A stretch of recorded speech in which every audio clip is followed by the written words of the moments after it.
শহর কলকাতা আমাদের সকলেরই ভালো লাগার ভালোবাসার একটা জায়গা। সপ্তাহান্তের ছুটিতে আমরা সময় সুযোগ পেলেই বারবার ঘুরে দেখি আমাদের চেনা শহর কলকাতা। আজ রবিবার, সময় এখন ঘড়িতে 4টে।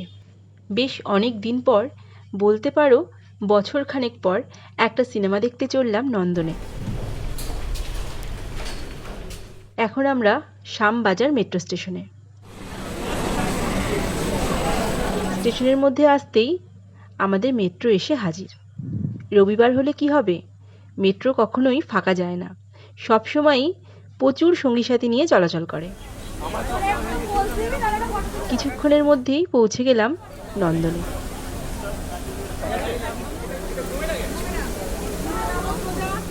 হাতে অনেকটা সময় নিয়ে অনেক আগে চলে এসেছি আজকে নন্দনে। উদ্দেশ্য একটাই, বাড়ির বাইরে উইকেন্ডটা একটু ভালো করে উপভোগ করা। আর বরাবরই নন্দনের পরিবেশটা আমার খুব ভালো লাগে। চারিদিকটা এত সবুজ, সত্যি এটা বলতেই হয় যে এত সুন্দর পরিবেশটাকে কিছু মানুষ দায়িত্ব নিয়ে অপরিচ্ছন্ন করার জন্য ব্যস্ত হয়ে থাকে। এত সুন্দর জলের মধ্যেও তাদের ব্যবহার্য প্লাস্টিকের বোতলগুলো ফেলে রেখে গেছে। রবিবারের বিকালবেলাতে নন্দন চত্বরে প্রচুর মানুষের ভিড় হয়েছে। প্রথমেই চলে এসেছিলাম নন্দনের ভেতরে যে ফুড কোর্টটা রয়েছে সেখানে। অনেক বেশি দোকান নেই, তবে বেশ কয়েকটি দোকান রয়েছে। আমরা এখান থেকে নিয়ে নিলাম 2টো ফিশ ফ্রাই। ফিশ ফ্রাইগুলো খুব ভালো খেতে, আর 80 টাকা করে পড়েছিল। অনেকটা সময়ই অতিক্রান্ত, আর কিছুক্ষণের মধ্যেই আমাদের সিনেমা শুরু হবে। তার জন্য এখন হলে চলে যাব। নন্দনে ঢুকতে গিয়েই প্রথমেই চোখে পড়ল মা দুর্গার এই সুন্দর মূর্তিটি।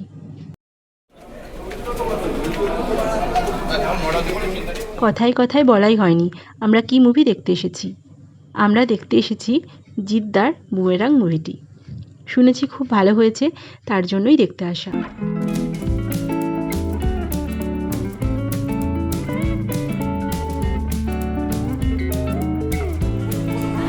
ভেতরে ঢুকতেই কিছুক্ষণের মধ্যে শুভারম্ভ শুরু হলো জাতীয় সঙ্গীতের মাধ্যমে।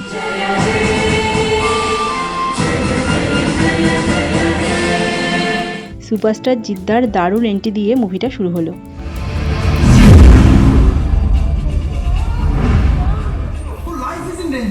মরি মরবো, ঠিক সময় যদি কাজে না লাগে ভাড়বে যাক আমার ইনভেনশন।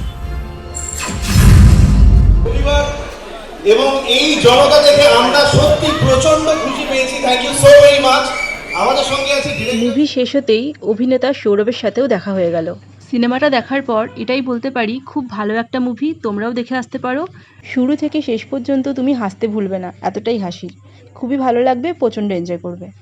নন্দনে ঢোকার সময় যে মা দুর্গার মূর্তিটা দেখেছিলাম, তখন ভালো করে দেখতে পারিনি, এখন একটু দেখার জন্য আবার চলে এলাম। রাতের আলোতে বড্ড সুন্দর লাগছে চারপাশটা। এখন 10 মিনিট মতো একটু বাইরে বসবো, বেশিক্ষণ থাকা যাবে না, কারণ অলরেডি সিকিউরিটি গার্ডরা বাঁশি দিচ্ছে বেরিয়ে যাওয়ার জন্য। বেশ ভালো মতো ঘুরে নিয়েছি, এখন বেরোবো, বেরিয়ে গিয়ে একটু চা খেতে হবে। রবীন্দ্র সদন মেট্রো স্টেশনের একদম পাশ থেকেই চা খেয়ে কিছুটা এগিয়ে একটা মোমোর দোকানের সামনে দাঁড়ালাম, আর ওখান থেকেই নিয়ে নিলাম 2 প্লেট মোমো। ছাপোষা একটা রবিবার বিকালের ভিডিও তোমাদের সাথে শেয়ার করলাম। যদি ভিডিওর কিছু তোমাদের ভালো লেগে থাকে অবশ্যই একটি লাইক করে দিও, আর সাবস্ক্রাইব করে আমার চ্যানেলটির পাশে থেকো। সবাই সুস্থ থেকো, ভালো থেকো, আবারও দেখা হবে। আর দেখো, কথা বলতে বলতে আমাদের মেট্রো চলে এসেছে, এবার বাড়ি ফেরার পালা।